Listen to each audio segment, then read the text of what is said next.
So when I was a child at the age of 9, I had a seizure at school. So I was rushed to the emergency room and was told it was, parents were told it was a seizure.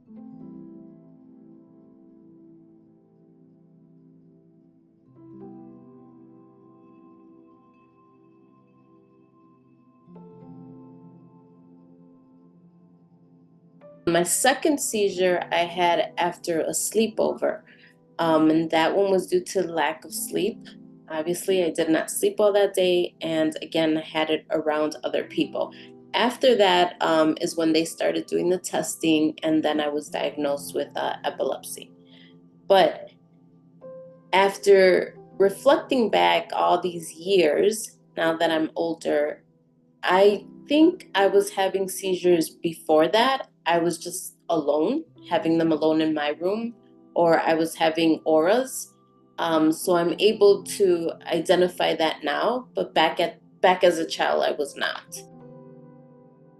And that was really, really difficult to live with as a child because my life completely changed upside down from one day to the next. I was no longer able to do a lot of the things that quote unquote normal kids were able to do. Wasn't able to go to the playground, wasn't just always had to have a parent or an adult watching me to make sure that I was okay and wouldn't have a seizure. I kind of just had that mentality of, oh, I had a seizure, get up and keep going, but I didn't realize the effect that I was leaving with everybody else and the tears and the fears and, all of that. So yes, it does affect everyone in the family differently. But, my parents did a good job of always letting my brother know that they did not, literally, they would tell him, we don't love you any less. It's just your sister needs a little more of our attention. So my brother has always been very understanding of that. I think the biggest thing in our family is anxiety. And I think the seizures and the epilepsy is what caused that, the not knowing. I can now identify the PTSD that it even caused for my parents and possibly even my own brother. Um, just having to live that way and always on edge and always just wondering, is she going to have it? When is she going to have it? What is she going to do? Just, yeah. So that brings out in itself a lot of stress. Now, for me as a child, knowing that to an extent more when I'm going to say more as a teenager, knowing that brought a lot of guilt, um, some shame in that, that I was doing this to my family, I was hurting them. So that kind of all went tied all into the anger part of those teen years that I lived through. My parents' number one thing, specifically my mom, said that they would never try to treat me like I wasn't normal or we would not do things, So we tried to live as best of a normal life as we could. And I do believe that we did. So things like that, they didn't really affect us. We still went on vacations, we still went out. And like I said, if I were to have a seizure, I had a seizure. And then it just, for me, it was no big deal. It was just you get up and you keep going, you know. So whether it be if we were on vacation or if we were at a restaurant or wherever it was, if I had it, yeah, we just kind of dealt with it and it was fine. But again, those are the things that you don't think about at the time. When I would have a seizure, for example, like that at a restaurant, it was only natural for my brother to get embarrassed, you know. Yeah, things like that. Or I just ruined the dinner, let's say. Now we got to go home, So those kinds of things that you deal with. Yeah. But at the time as a child, I didn't really think about it like that. Um I think it wasn't until I actually saw a seizure for myself that it kind of changed the way I thought about it. And I know I was around 12 years old when I saw someone actually have a seizure, and it was really, really traumatic for me because it's a scary thing to see, And again, everyone's seizure is different, yes, but it was very scary, it was frightening, and to realize that that's what I was doing. Um, it took some time for me to have to deal with that. Yeah, it kind of changed my perspective of, okay, so I had a seizure, let me just get up and go. It was kind of like, whoa, this is a bigger deal than I thought. And now I realize why they call the ambulance, and now I realize why they're calling the fire department. Yeah, because again, you have to understand that when you're having the seizure, you just kind of lose consciousness, you just fall and faint, and then you wake up. So you're missing that whole, all that, episode and that scenario where everyone is just kind of running to tend to you and get you the need that you need. Yeah. As I got older as a teenager and you start, I finally came to terms with what I had. Finally, I think I started accepting epilepsy when I was about 17 years old.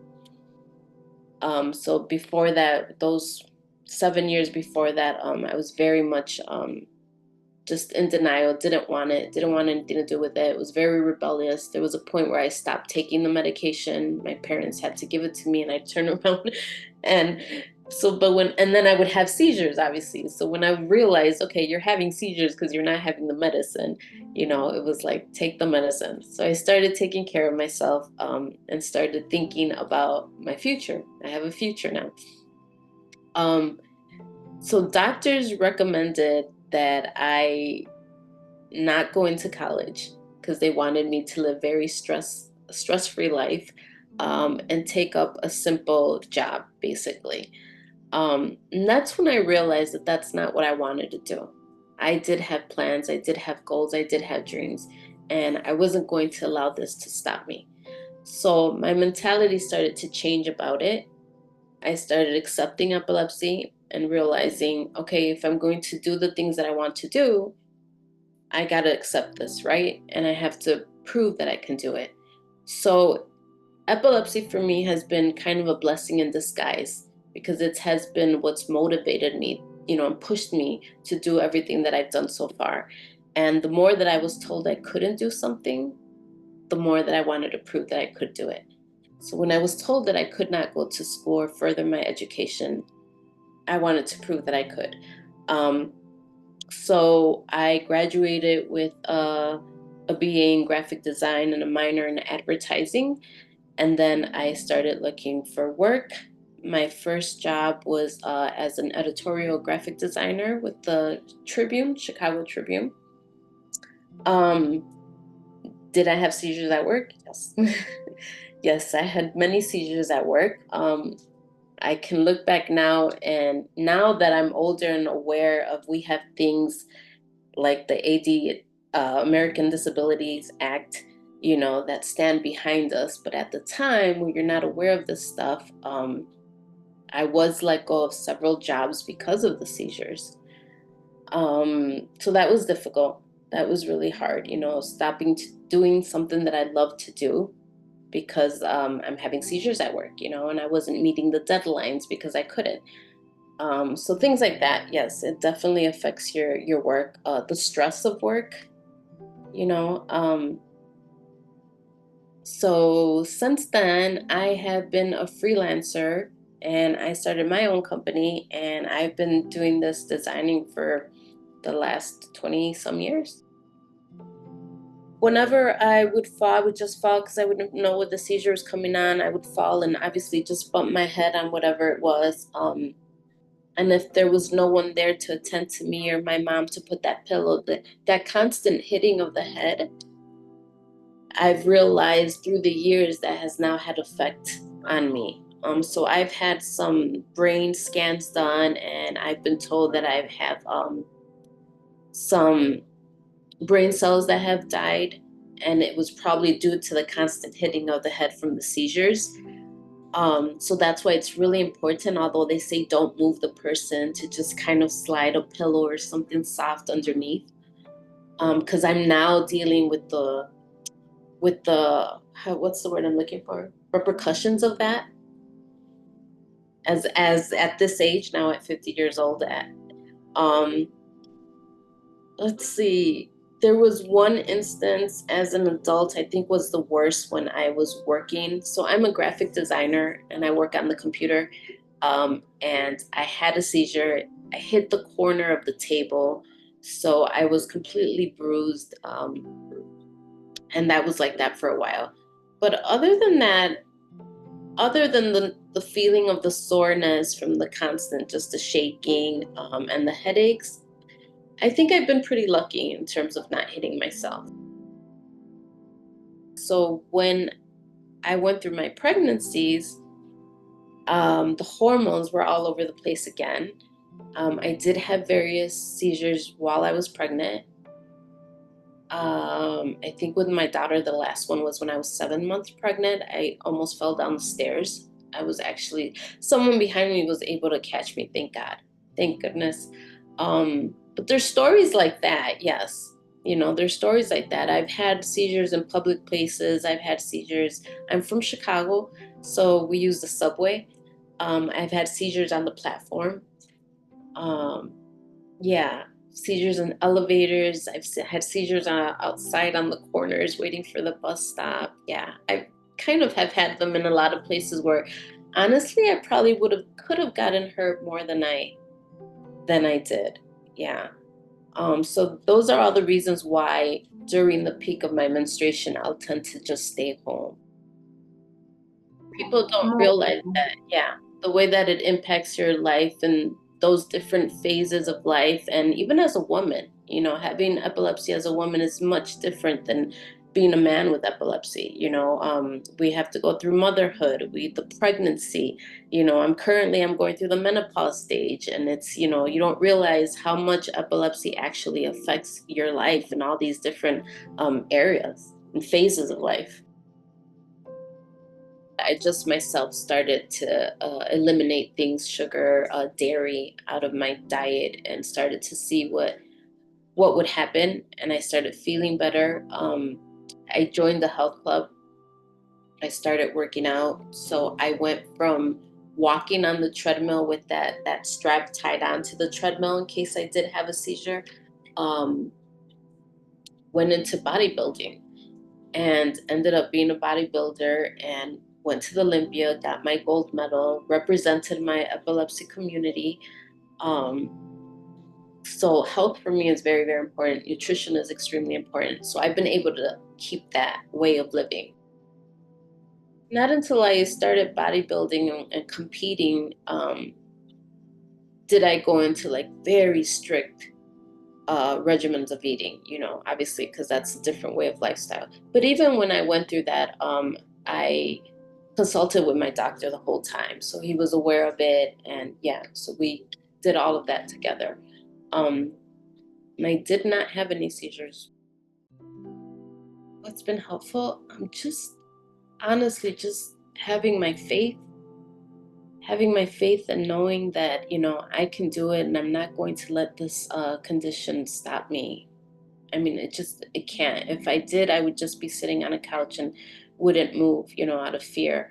Um, I chose to do the opposite and become an advocate for it. I'm a brand ambassador for the Epilepsy Foundation of America for that very reason, just to kind of let other people know, especially the youth, children and teenagers, not to let this hold you back. Like it's, it's something that only makes you stronger.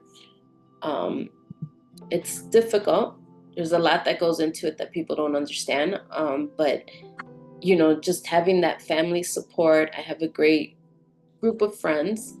And again, just advocating for it and teaching others. Because what I've realized is that it's, as you mentioned earlier, the ignorance that people don't know, and that's what scares them. And so then they don't want, I remember as a child hearing other parents telling their children not to play with me. They could catch it. Or, if I went to a friend's house, the parents didn't want the responsibility of having to watch me or deal with me. So I did lose friends. The Epilepsy Foundation of America, yeah, it's a great foundation, great organization. That's the place that we went to right away when we wanted to learn more about epilepsy as a family, as a young family, learning how to deal with it. They had group meeting support groups for parents, the caretakers, for the patient, the person themselves.